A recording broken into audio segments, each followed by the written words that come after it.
Now, Facebook has admitted for the first time that the social network could be bad for mental health, but rather than telling people to sign off, they want them to get more involved. Well, earlier I spoke to the businesswomen, Baroness Lane Fox and Debbie Wosskow, about tech and happiness and their plans to help more women make it to the top.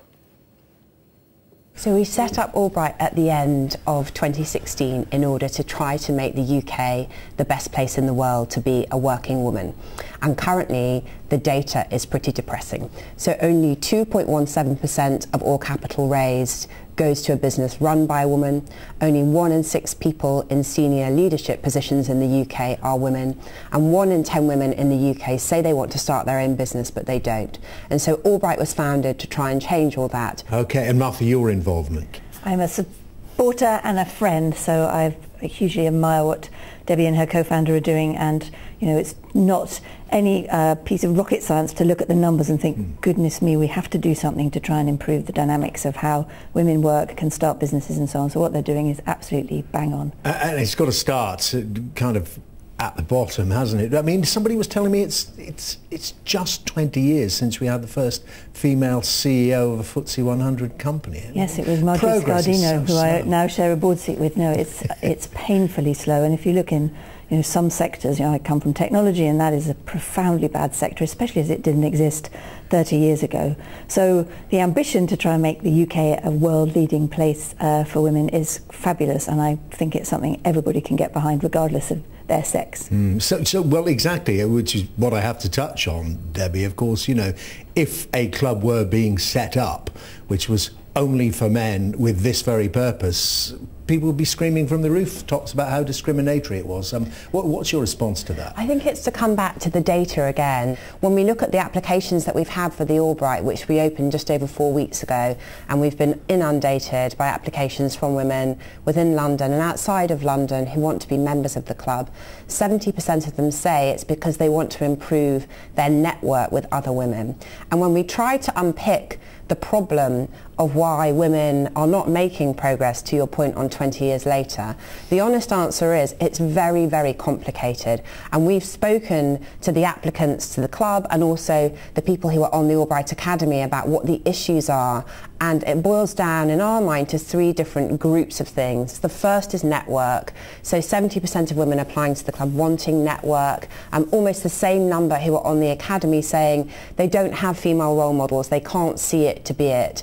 The second bundle is around skills. So 50% of women say they don't have the skills that they feel are necessary either to start their own business or to progress within the world of a corporate. And that's depressing. And FYI, men don't answer that question when asked. So, it is a real point for women. And the third point is around confidence, which is the most difficult thing to try and solve for, that many women don't feel confident enough to make that progress. But that's the point I wanted to touch on. And Martha, for both of you who have made it in the corporate world without anything like AllBright, it didn't exist at the time, kind of a school of hard knocks, or do you think there are colleagues, female colleagues that you had 10, 20 years ago even, who've fallen by the wayside because of the environment as much as anything else? I have absolutely no doubt.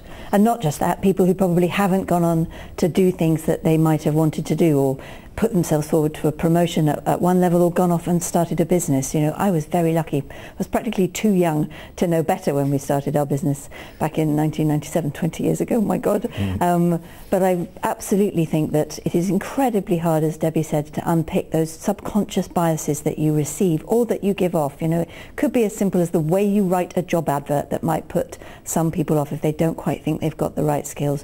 Or it might be how you're spoken to in a meeting that might forever just slightly knock your confidence. We have to accept that these are things that women feel, not just in the UK but all over the world, in every sector, and it's very important now more than ever that we try and be as careful as possible at giving as many different solutions to the problem as possible. And what about this, Debbie, this criticism, okay, only for women, but isn't it rather metropolitan in that, it's 50 quid a month, isn't it? 250 quid to join. Yes. Based in Bloomsbury in London, named after Madeleine Albright, on the progressive side. It just seems a little excluding, does it not? I think that question around how do you make this inclusive is a really important one. So to answer that, AllBright is in the round, so we have the Academy, which is there to help to accelerate women who are just starting out on the journey. We have a venture capital fund which is there to invest in women who are at a later stage of the journey where their businesses are backable. This is our first club, and Anna, my co-founder, and I are building an empire.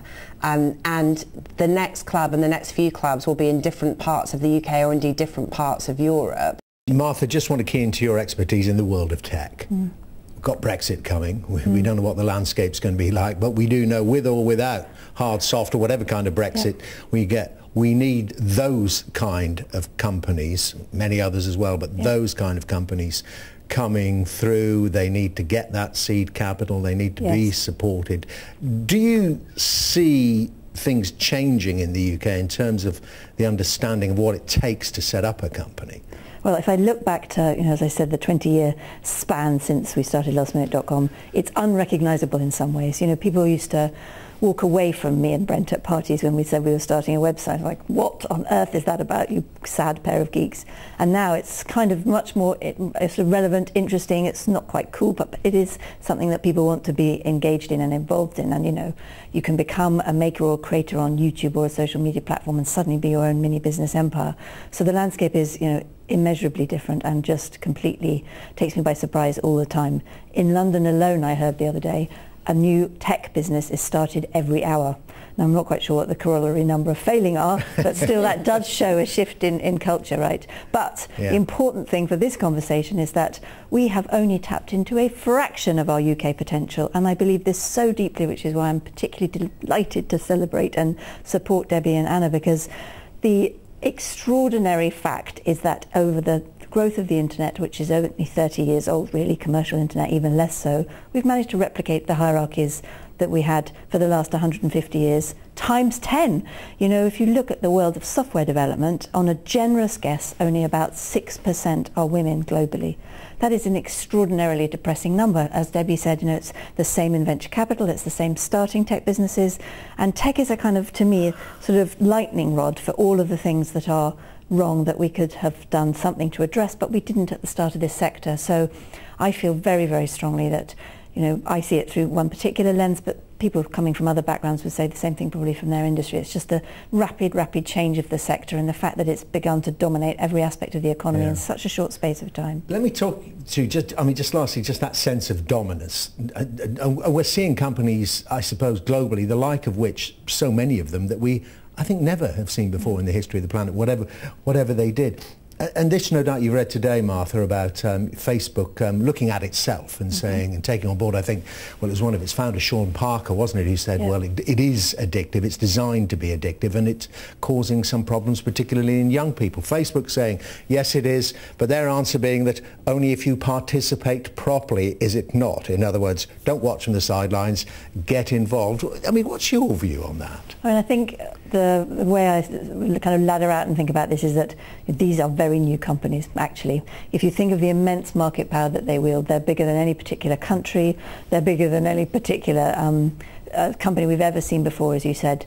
And I think they're just trying to work out how they are in the world and what their relationship is going to be to the edges of their responsibility. So when I read all this stuff about Facebook, I just feel like it's a company wrestling with what the next phase of its growth is going to be and how it's going to treat us as citizens, as users, as parents, as grandparents, whatever it might be. So I think it's just having a process of realignment and reassessment. I hope it does ask some very deep and interesting questions of itself. I'm skeptical. The internet is based on data. That is the way the economic model works. And if that is the way the economic model will work for those companies, then they are never going to have much of an incentive to stop you giving more of your data to it, and therefore creating more data. So, that is a cycle that if Facebook wants to think about how to break that, brilliant, but I'm not convinced that that's top of their list. And Debbie, last thought to build on that. Let's imagine and hope that AllBright's becomes perhaps the spark for a company that grows. And well, we can smile here, but we see how quickly. I'm just happy if AllBright becomes Facebook. I'm going to be so happy. Facebook didn't exist 12 years ago. So happy. It wasn't even an idea 12 years ago. So we can see how quickly these companies grow. Would you and will you say that if a company such as one of these behemoths of global tech came out of, ideas Yes. of people that were involved with Yes. AllBright, that it would be different because of where it comes from? Look, I think what Anna and I often talk about when we're asked questions about the future for AllBright, or indeed the question that you asked at the beginning, which is the standard question about is this reverse sexism, is that when we get to 50-50, on things like investment or investors or the boardroom, then we'll hang up our stilettos. But until then, there's a lot of work to be done. There's a lot of work to be done to build an ecosystem that supports working women in the UK, and that's going to keep us busy for a while. Debbie, Martha, great to see you. Best of luck. I suppose I'll never get inside. Thank you very much. Oh, can you bring a guest? You can bring a guest. And the final point, men are very much welcome as guests. I can't wait to see it then. Thank you very much. Thank you. Debbie Wosskow and Martha Lane-Fox talking to me about AllBright, the first members club for women only. And you're watching Sky News Tonight. Coming up, what next for Trevor Bayliss after the Ashes?